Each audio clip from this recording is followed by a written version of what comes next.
Hello，大哥，先微仔啊！ Hello，大家好，我係大尖啊。大尖又見面啦，我哋上個週日就夾唔到時間啦，咁就今次星期四就可以即係再二尖排位係嘛 ？OK。係啦。咁啊，上半集就我呢邊啦，下半集就喺阿大尖嗰個大尖的賽馬世界嗰度。好。OK。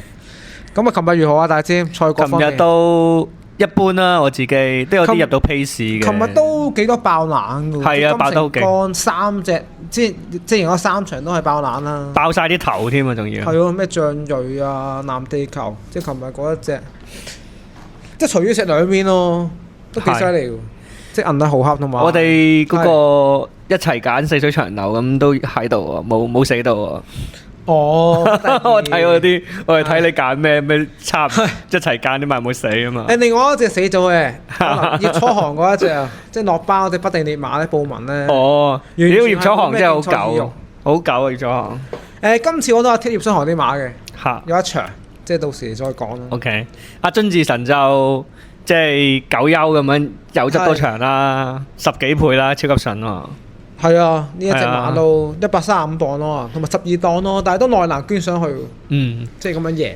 咁啊，金城江即係有即係幾好喎，今次戰績執到個閃電復星40倍 win。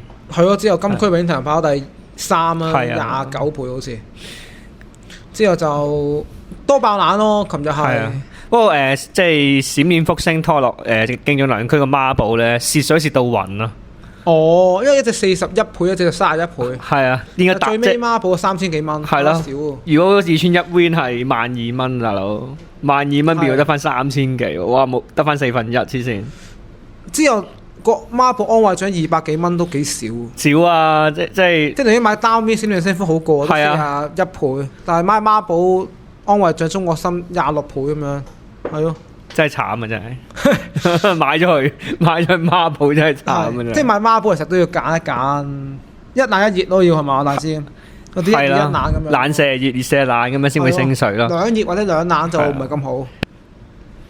好，咁就跑星期六喎，今次大師。啊，仲想講一講，講多少少，繼續講吧。喵怪啊，繼續有喎，12檔啊嘛。我想講係啊，因為我係貼自動自覺嘅呢場，咁啊第3。係，但係就頂，即係估唔到咩怪有喎，係啦。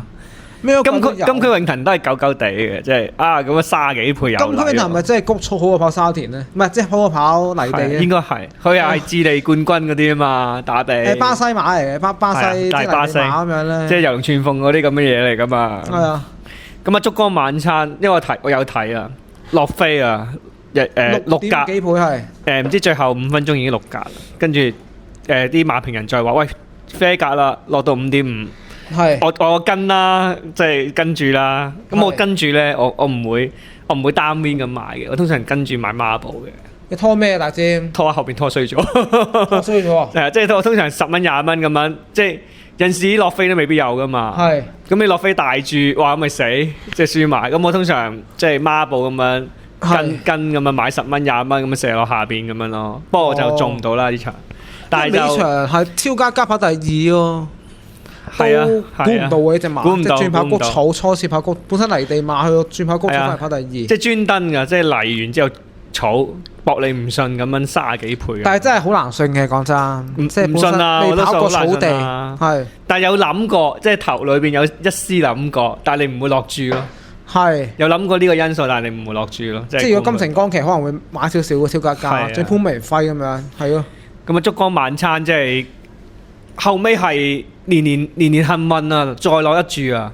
即係燭光晚餐55蚊，跟住年年幸運再落一注，由14倍打到落去9點幾倍。其實年年幸運落飛都合理嘅，因為上次好熱咪隻馬，係啊，實有啲人即係就算普羅大眾都會落飛嘅呢一隻，但係就炒咗咯，反而呢一注最尾個注落飛炒咗，係啊。始終可能真係130磅啦，年年幸運。6環彩就冇人中啦，所以因為懶到超級懶啊嘛啲馬，3天都冇人中啊。係啊係啊，因為我一睇去到唔知第5場嗰時話，即係去到尾場得分2蚊嘛。嗯，即係首兩關先出金馬係2蚊嘛，係啊。即係3天啊？係係係。啊，搞嘢喎，2蚊真係好幾難中喎。太多爆冷啦，我係啊。係啦。OK，好，星期六可能都爆噶都。我唔知啊，係咪國際賽之後咧，即係啲賽果幾飄忽下咧，即係主力出晒啦嘛。可能係，通常呢啲咁嘅都係咁樣。即係跑完國際賽，通常都係冷門為主。好，咁我哋嚟咯。係，咁啊1至5場就係知名仔 channel。咁就我揀先人大尖係嘛？係啦，你台主。OK，咁就第一場跑500、1000、4米啊。呢一場我想推介球王，即係大衛希斯嘅馬。咁就今次揾得希威森。其實上次呢隻馬係大敗嘅，OK。大敗咗2次喎。係。要解釋喎。係啊，需要解釋。係啊，不能接受喎。係。咁就今次嘅霍華星日騎嗰隻朗日雪風喎，即係出奇地咁啊！呢一隻馬俾希威森騎。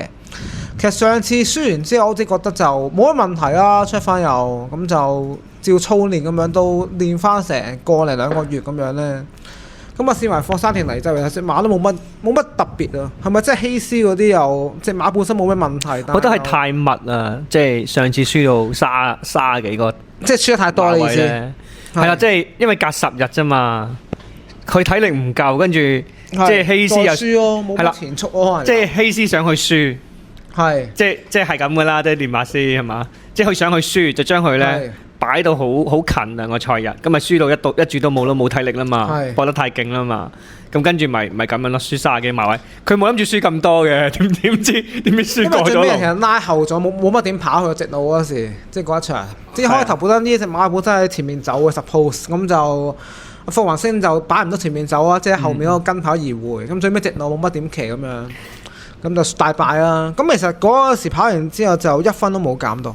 即係輸30幾個馬位翻嚟冇減分。係啊，因為覺得你玩嘢啊嘛，覺得你練馬師，即係希斯擺明玩嘢啊，不過冇諗住隻馬輸到咁多啫，即係輸過咗龍啫。咁啊唔減佢分咯。啊你條友仔啊，即係玩嘢啊，我唔減你分。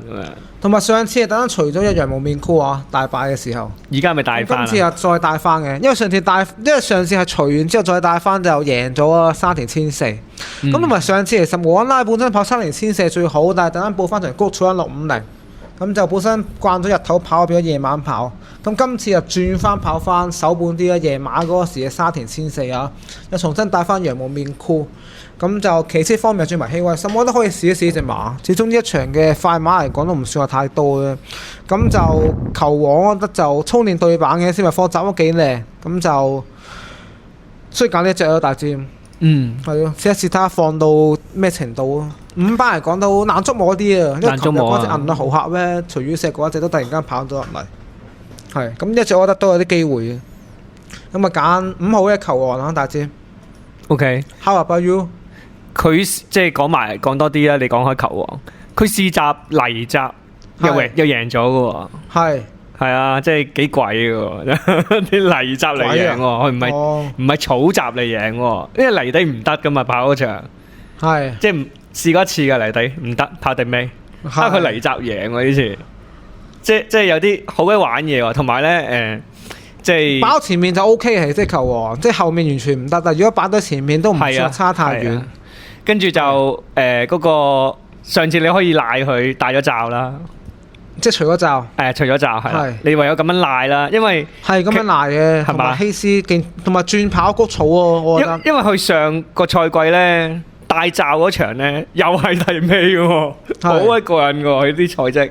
即係希斯嗰種安排比較，佢專登要去輸頂你個肺一上場，不過冇諗住輸咁多啦嗰句。輸到真係輸到哇，唔減分你咯。嗱，因為佢上季其實2場，因為佢大敗2場嘛，大戰即係1場啊輸，即係拍贏完之後連跑2場，2場都大敗，但2場都1分唔減嘅，即係輸13馬位冇減分，輸37個馬位都係冇減分。因為真係好過癮啊！佢上季大罩嗰場又係第尾14嘅，真係黐線啊！係即係玩嘢玩到咁啊！真係啊，真係幾過癮啊！係同埋佢都即係10日咯，10日內咯，所以輸到咁咯。今次休多啲嘅，休1個月係又好啲嘅 ，OK 嘅，我覺得呢隻。不過就好鬼飄忽啊！即係其實呢排馬咧都好鬼飄忽，唔係淨係一隻係咁喎。係嘉應威風又係咁喎，頂佢肺黐線喎！即係贏完跟住咧輸到1注都冇。係今次仲加唔加？好鬼難捉摸啊！而家啲馬，有啲低班馬真係。5班其實都係睇好過買啊，即係五班菜呢啲。係咩？我又中意買五班菜。即係買五班菜，我唔中意買五班菜啊！嗱，知。哦，咁樣。我好少推介五班嘅，基本上，即係平時會員 tips 嗰啲咧，我都係好少買五班嗰啲。OK。都係4班、3班嗰啲為主。但係我中意玩谷草嘅五班咯，唔係田草嘅五班咯。點解啊，大師？谷草會穩定啲咯，冇田草咁飄忽咯。好似咁香港精神，突然間話贏到甩晒碌咁嘅。琴日啊？唔係，之前係咪谷草嚟㗎？似谷草嚟㗎好似。琴日係和道威啊，2200嗰場係。即係總之，真係都幾飄忽嗰啲五班馬真係。但係咧如果成日入位置咧，又唔代表佢得㗎喎，突然間就甩㗎咯喎。係啊，五班馬好嘅難揀。難揀㗎，基本上真係即係輕磅咯。如果揀都揀啲輕磅啲。我貼隻朗日雪風，即係福環星嗰隻喎。係啊，因為騎球王騎朗日雪風。係啊，唔騎球王騎呢隻，咁我跟點解？但係整呢隻喺沙田嚟講，好似都冇乜走勢啊。沙田就唔係啊，佢上季季尾咪跑咗第2咯，1400米。係啊，咁呢個1400米嚟噶嘛，即係我覺得佢都 OK 嘅，同埋霍雲星好似好耐都失咗蹤啊。唔係好見到個名。其實都幾慘嘅，好多支持咯，先可以講。足院都冇埋啦。時不時都跑唔到啲應該水準咯。係啊，咁我覺得佢慢慢應該復甦翻嘅。呢隻都係佢即係上季贏馬嘅馬咯，即係贏馬配搭嚟嘅。係。咁我覺得有機會即係證明翻自己啦，咁講啦。呢隻又放頭嘅，即係放得出咧，其實都機會都大嘅。咁啊，同自己跑嘅啫，放頭。咁啊，如果韁繩控制得好咧，咁其實 OK。咁上季咧就29分贏馬，而家30分。其實佢之前即係今季之前嗰幾場啊，全部都係減分嘅啫。即係慢慢減，枕住跑咁樣，即係操翻啲狀態咁樣。跟住又落翻分數啦，咁又嚟食一場咁樣。即係呢隻係呢類咁嘅馬嚟嘅，即係我意思。係咁點解覺得呢一場搏殺咧，大師？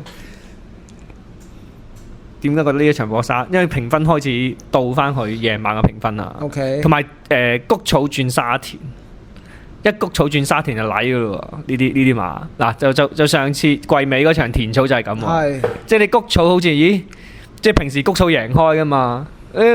跑咗幾場谷草都冇料到嘅，跟住去田草啦，咁就瀨噶咯喎。即係好慣常咁樣啦，即係啲低班馬，即係轉下場啊，轉下路程咁樣咧，今次就嚟噶咯喎。係啊，所以我最中意呢隻咯，即係朗日雪風。朗日雪風 OK。同埋都即係檔位都 OK 啦。4檔咯呢隻馬。係啊，即係可以嘅，可以一試啊。OK。同埋都懶懶地我諗。懶地都係嘅呢隻馬，上10幾倍咁樣，10零倍啊！今次都係抵博啊，10零倍。係。啊，咁啊揀佢啦。咁啊，大師咪揀8號啊，朗日雪風。我就係揀5號呢隻球王嘅。咁呢個第一場。第二場喎，大師。係。第二場其實就跑呢一個就4班1200米，因兩隻新馬啦，換你柏特同睿智多寶。不過兩隻我都唔揀，揀呢個金多喜嘅12號。點啊，大師係咪撞咗嗰隻？冇啊，冇。好，我揀新馬。你揀新馬 OK。咁就呢隻馬抽2檔幾好喎，同埋上次其實嗰個走勢咧，即係阿紀仁安咧，因為紀仁安其實嚟咗香港都跑咗6個賽馬日啊，咁就最近2個賽馬日終於贏馬啦。咁同埋伍鵬志一路都俾幾多好馬紀仁安騎。咁呢一隻上次就搏失啦，跑第2啊，今次就轉翻跑呢一個沙田嘅1200米草地。呢隻馬其實沙田同埋即係草地同泥地都唔差嘅，咁就上次後上咁樣追勢都唔錯，咁就奈何最尾輸少少，跑第2咁樣，咁輸俾一搖日上啦上次，咁之後就復操翻都隔咗20日，咁樣就操練都好正常嘅咁樣，咁紀仁安都有鬥志嘅騎師嚟嘅，咁就輕磅之利嗰一場119磅，檔位有幾好2檔，咁就揀呢一隻啦。希望佢保中啊 ，OK。如何啊，大尖？點睇？邊隻話所以？金多喜啊，12號啊，大尖。咁多。係啊，紀仁安。都係啲近嘅馬嘅。都係啲近嘅馬同埋正路啲嘅馬咯，只可以講係。正路啲咯。同埋佢上次即係隔咗7日再搏咧，仲有喎，即係。伍鵬志時不時都用呢一招。係嘛？即係出完之後，下個星期再出，時不時就搞掂啊！係啊，同埋都搏過嗰兩場，即係7日內再搏啊，都即係體力都幾充沛喎，即係呢隻馬。今次係等咗成個月喎。係啊，係咯，好似有啲戰意喎。仁安有戰意嘅，仁安同阿杜遠欣都咁啊，揀呢一隻啦。相比之下就 OK 喎，我覺得伍鵬志同基仁安都遲早都係頭馬交代嘅，即係呢個騎年拍檔，睇下幾時嘅。基仁安好似啱啱嚟啫嘛，嚟都6個賽馬日好似係，咁啊頭4個賽馬都贏，已經2 win 咯。係啊，最近2次咯，燭光晚餐咯，同埋前次嗰同工仙廟。咦，你好留意喎，你噏得出佢啲頭馬嘅，有做功課喎，都係記性幾好可能我。OK， 咁我揀4號啊，睿智多寶，我揀呢隻新馬。係為什麼啊，大師？因為即係4班嘅1200咧，咁我覺得揀新馬會比較好啲，係啊，因為舊馬其實都見慣見盡。即係要升班嘅已經升咗啦，升唔到即係渣嗰啲啊，等住降班去5班啦。其實都係主力揀啲新馬，因為啲質新馬啊嘛，咁啊唔知咩料啊，咁啊好多質新馬。係啊，咁一出啊，跟住就升上去噶啦。咁我自己 prefer 係揀新馬多啲嘅4班裏邊啦。咁我2隻新馬睇，咁我覺得睿智多寶會好啲。何澤堯嗰一隻拍檔。咁啊睿智多寶咧，即係好嘅地方係咧，係咩？其實講草集嗱，即係因為呢場草地啊嘛，講草集。咁草集咧，佢輸俾包咗名將嘅嗰場草集。係啊，咁亦都跑到第3啦，後上第3。咁其實走勢幾好嘅。咁啊，之前再一場就贏嘅泥澤，係即係泥地亦都得。不過我睇佢父系咧，其實呢隻馬就啲 feel 嘅，即係所以泥澤可能仲好過係啊，可能仲好過好集，即係好過草集，所以咧泥地啊就 win 咗。咁啊最近嗰課嘅泥澤咧就輸咗，咁我都係專登嘅呢個。係唔搏盡咯，係啦，唔搏盡，即係金牌議會都係。係啦，出一出咁啊，扮下嘢咁樣咧，掩人耳目咁樣咧。係 OK。咁啊，呢啲即係可以即食噶啦，呢啲馬。即食添喎，去到。係啊，即係隨時就搞掂你嘅，搞掂全部噶啦，係啊。係。即係呢啲 win 係幾抵買咯，我覺得 win pay 係啊。咁我揀呢隻啦，4號。睿智多寶。OK 嘅，嗌到嗱，黎超星。OK， 咁就大尖揀4號啊，睿智多寶啊。咁啊，尖明仔就係揀12號呢隻幾日安伍鵬志嘅金多喜。好，咁就第3場我都係跑5班嘅第3場，大致5班1400喎，呢一場係。係咯，即係5454咁樣啊，隔一格咁啊。其實呢一場嚟講，我覺得有一隻都我幾中意嘅，大致不二之選可以話係。即係如果上集嚟講，啲排位片上集嚟講，我覺得推介嚟講呢一隻係最好可以話係。頭望區1號啊，大致。哦，係點解咧？文家良抽2檔揾杜遠欣騎，因為其實呢一隻馬咧，即係上次啊跑沙田1400啊，即係好似快地嗰一次潘明輝，咁就比較均速少少，我輸2個零馬位，咁之後就唞咗都頗耐，即係唞咗都成2個零月啦，咁就。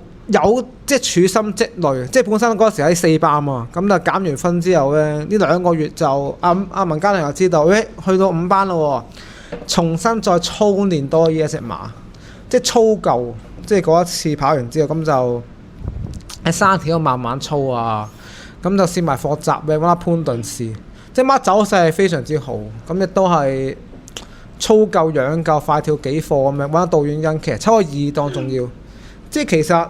咁多隻4班落5班嘅馬，即係由1號去到5號都係，去到6號都係，1號去到6號都係4班落5班。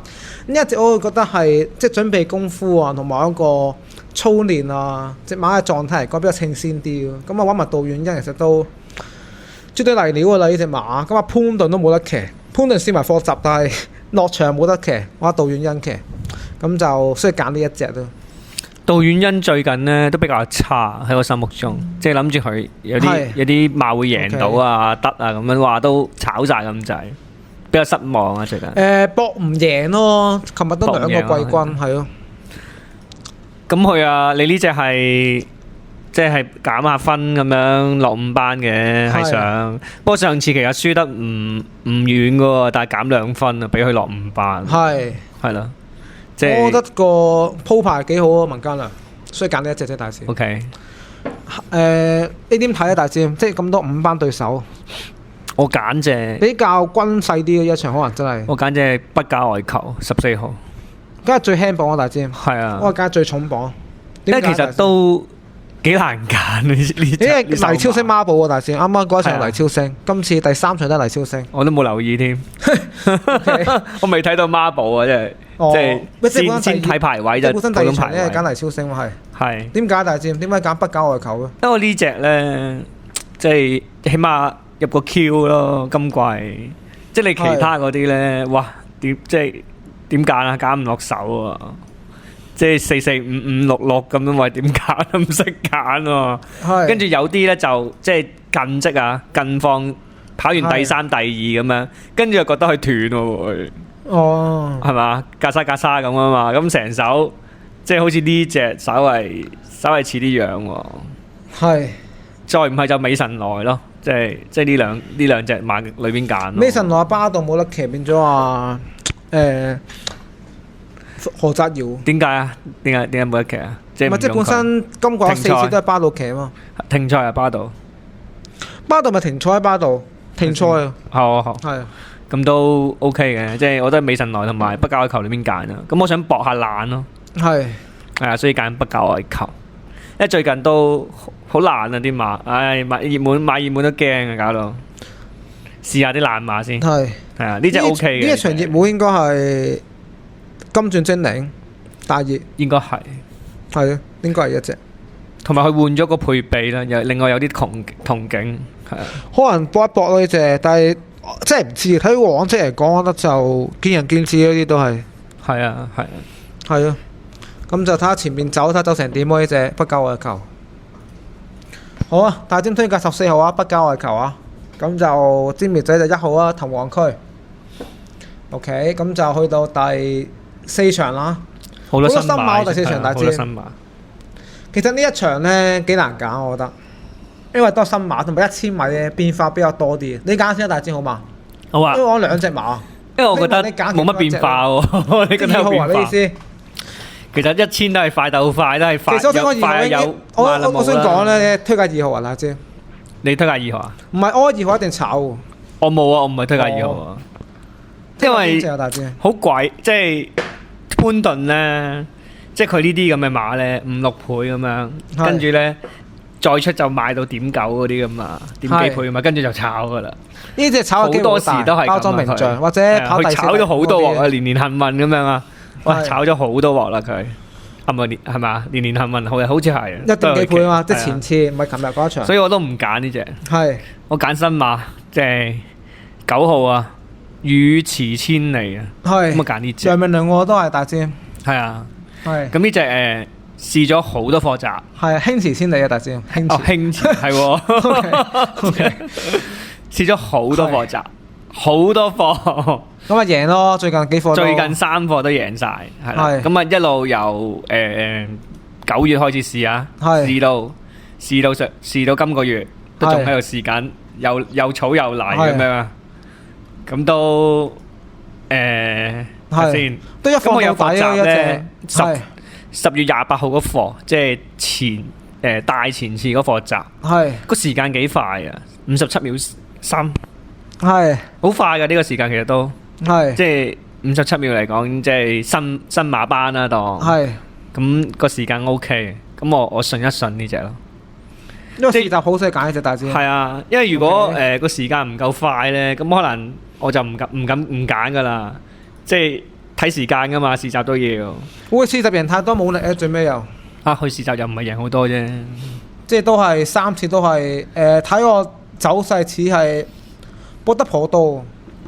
知大隻，其實都係可能包裝名將皆有，語遲千里輕遲千里呢啲揀嘅啫喎。其實新馬班我都係揀5號皆有啊，大隻。唔係咯，即係你唔揀包裝名將，一定揀皆有噶啦。其實你冇得揀㗎。今次輕磅啲咯，相比包裝名將同埋125磅得呢非議之選。即係所以我覺得反而呢場容易揀喎，即係你係你賭啊包咗名將炒啫。其實包咗名將我覺得係炒硬。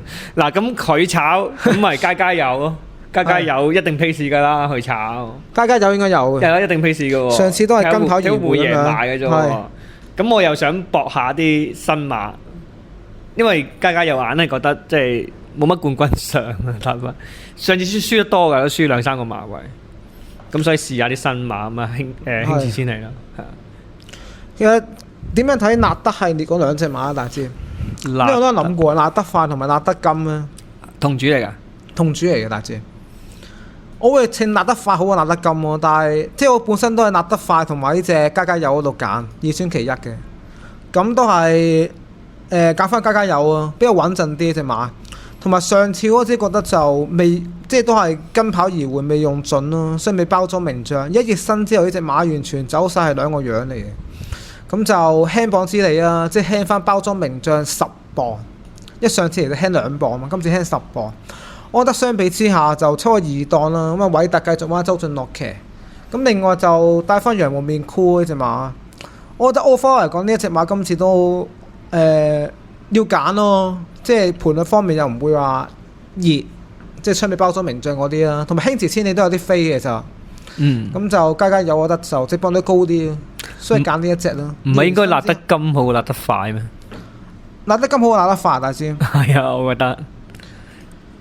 納得金好納得快。而家兩隻稱先話，更加納得快啲喎，納得快好似好啲喎。係咩？我覺得納得金同埋蒼明少咯。因為納得金開始又去翻去贏馬個分喎，低過贏馬個分添喎。係。佢44贏嘅上季，而家5歲，仲未咁快老退啊。係。咁啊，贏埋啲1000嘅佢都贏，係啦。呢次外檔同埋谷草1000都 OK 嘅。係啊，呢次9檔。係。其實佢呢隻都有機會，即係想爬下懶都係揀呢隻嘅。打得快就不明物體啦，試閘都見唔到啲咩啦，唔揀啦呢啲。都係信蔡明少打得快都係。蔡明少信得過咩 ？OK， 同埋蘇偉賢係告東尼就信蔡明少啫，唔係告東尼。蘇偉賢都幾心急，我發覺成日都揾啲大師傅騎馬喎最近，即係麥道攞阿潘頓嗰啲。即係用蔡明少 win 咧，通常都係告仔同埋沈達成，其他練馬師比較少。阿毛偉傑嗰啲咯，毛偉傑都係嘅，毛偉傑。係。其他就冇乜咯，咁就其他都邊線啲咯。咁啊，大招咪揀新馬9號啊，輕馳千里。Jimmy 仔就係5號啊，家有。係。呢度1000米啊 ，OK。咁就第5場啊，大招。係。不知不覺第5場，4班1200米啊。呢個3T 頭關嚟啊，杯賽博愛杯。係啊，博愛杯。琴日杯賽係金城江咯，即係估唔到金城江。開始嚟了咯，熟悉個菜地咯，即係草地都贏啦。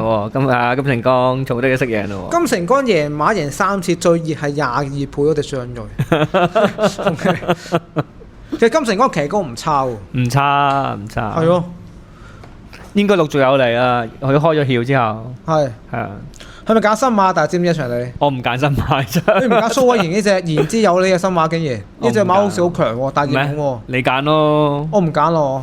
我唔揀喎，蘇偉賢好鬼鬼嘅喎，我唔揀咯。因為隻馬都好強喎，言之有理。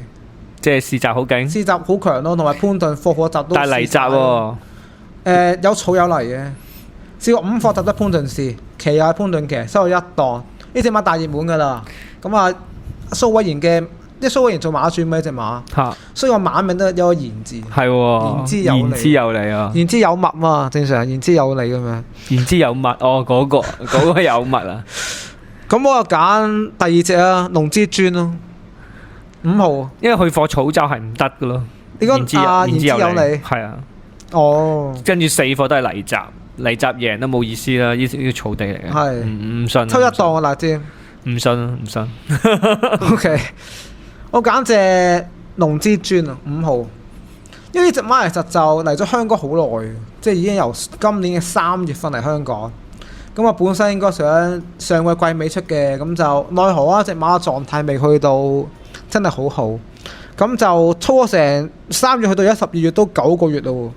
咁中間就慢慢再操翻起啊，即係集都試過好多貨，咁就嗌少底試，最近幾課集都係，咁就慢慢操翻，喺個狀態去到好好喎而家。咁其實阿尤達榮操練新馬都有一手嘅，都係操到好啊咁樣，即係唔會話匆匆再出咁樣咧，即係操夠養夠咁樣，隻馬腳法好咁樣，適應翻個場地先再出。咁呢一隻相比之下就操咗咁耐咁嗌少咧都摸到實，咁就揀呢一隻啦，5號龍之尊。同埋飛數方面都直播率高啲嘅，即係相比另外兩隻啊言之有咧同年年日上咧，即係嗰個盤率方面應該都有啲分頭，咁就所以揀呢一隻龍之尊5號嘅。係我啊揀隻嘉應啊，嘉應駿馬。係咁呢隻馬咧其實唔係呢個分咯。仲有你都好中意揀嘉應嗰啲係，即係除咗嘉應高升之外，都唔係啊！前面嗰隻都冇揀啦，好似係咁4歲，即係佢3歲嗰陣時咧，其實都未發力啫，即係未係上力啫。係咁而家4歲啦，咁啊開始大熟大用啦。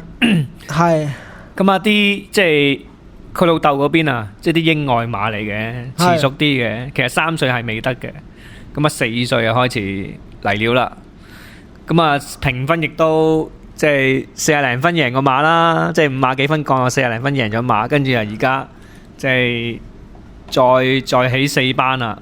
係咁啊上場專登跑咗場離地，咁啊離地唔得啦呢隻馬。係咁啊今次啊翻去草地啦，咁我就信佢咯，翻去草地咯。即係嗰場泥地根本就抹咗佢啦個賽績。再之前呢，就係即係好知黏地嘅，咁啊跑咗第4，輸一個馬位。咁啊呢啲係機會馬嚟嘅，隨時嚟㗎可以。呢隻馬就我覺得買 pace 幾抵買。唔係咁喜歡啊大節目咯。係咩？點解啊？因為成日熱門同埋之前有大敗咧，潘頓奇嗰陣咧，即係毫無理由地大敗咁樣。比較奇怪啲，難捉摸啲咯。上季季尾3倍贏，即係今季2次都係4倍開跑，但係走勢全無。